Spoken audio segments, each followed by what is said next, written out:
তোমার বাবার নাম কি ভাই? মোহাম্মদ মিসবা, পিতা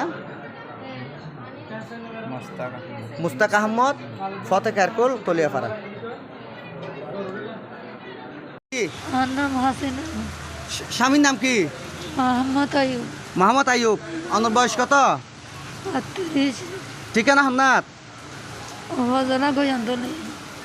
উপজেলা গয়ান্তলী। গয়মতলী।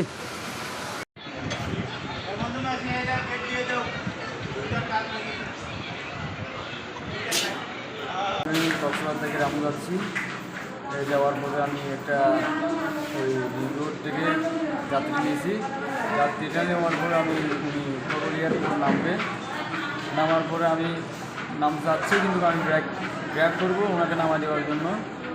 তারপর আমার পিছন থেকে একটা ট্রাক ছিল, আমি যখন গাড়িটা দাঁড় করবো, যাত্রীদের নামাই দেবো, আমার পিছনের যে ট্রাকটা ছিল সে আমার পিছনে যখন আসতেছে, আমি যখন গাড়ি শুরু করতেছি, আমি দেখতেছি গুরুতুল আমার দিকে ছুটে আসতেছে। তারপর আমার নাম হচ্ছে সাইফুল ইসলাম। আমার বাড়ি পিতা মৃত আব্দুল জলিল, হ্যাঁ। উত্তর চাকমারপুর শ্রীমুরা। হ্যাঁ, কোথায় থেকে কোথায় যাচ্ছিল? আমরা এই কক্সবাজার থেকে রাম যাচ্ছি এই যাত্রী নিয়ে। ওই সময় করলিয়ার পর আপনার টার্নিং, সিকদারপাড়া টার্নিংয়ে গাড়ি অ্যাক্সিডেন্টে আমরা আহত হই। আচ্ছা।